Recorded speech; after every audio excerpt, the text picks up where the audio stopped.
जून की गर्मी की भयानक रात। जून का महीना था। गर्मी इतनी भयानक थी कि जैसे आसमान से आग बरस रही हो। गांव के चारों तरफ पसरा सन्नाटा भी इस गर्मी में और डरावना लग रहा था। चांदनी रात थी, लेकिन हवाओं में अजीब सी सरसराहट थी, जैसे कुछ घटित होने वाला हो। गांव के बाहर बसा वह पुराना बाग, जिसके खंडहरों में सैकड़ों कहानियां दबी पड़ी थीं, आज भी अंधेरे में अजीब सी परछाइयां उकेर रहा था।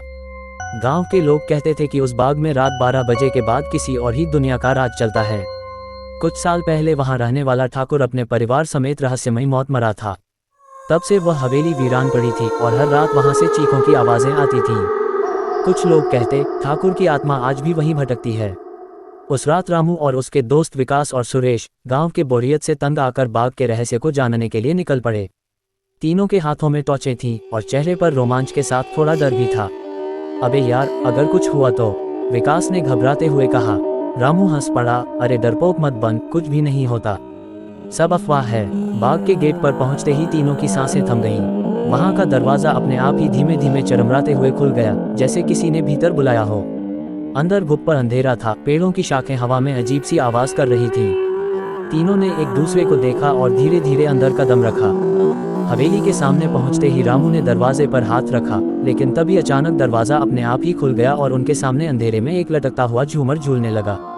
चारों तरफ मकड़ी के जाले लटक रहे थे और दीवारों पर गहरी दरारें पड़ चुकी थीं। ये जगह तो सच में बहुत डरावनी है, सुरेश ने कांपते हुए कहा।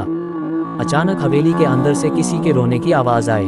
वह आवाज औरत की थी, दर्द भरी, करुणा से भरी। तीनों का खून जम गया। कौन है वहाँ? रामू ने आवाज लगाए। तभी अचानक वो आवाज हंसी में बदल गई और वो हंसी इतनी भयानक थी कि उनकी रूह कांप उठी। हवेली के अंदर एक कमरा था, जिसका दरवाजा आधा खुला था। आवाज उसी कमरे से आ रही थी। रामू ने धीरे से दरवाजा खोला। कमरे के अंदर एक पुराना झूला पड़ा था और उस पर एक औरत उल्टी लटकी हुई थी। उसके उलझे बाल हवा में उड़ रहे थे और उसकी आंखें आग की तरह चमक रही थीं। उसके मुंह से खून टपक रहा था और वह धीरे धीरे झूले पर झूल रही थी। विकास ने डर के मारे रामू का हाथ कसकर पकड़ लिया। भूत! वह बुरी तरह कांपने लगा।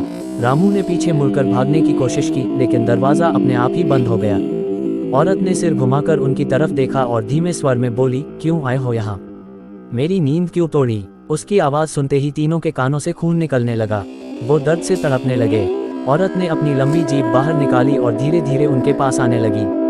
तुम भी यहीं रहो, हमेशा के लिए, उसने जोर से चीखते हुए कहा और झूले से कूद पड़ी। झूला अपने आप में हिलने लगा और कमरे का माहौल अचानक गर्म हो गया, जैसे किसी ने आग लगा दी हो। रामू, विकास और सुरेश के मुंह से चीख निकल गई, लेकिन उनकी आवाज बाहर नहीं जा रही थी।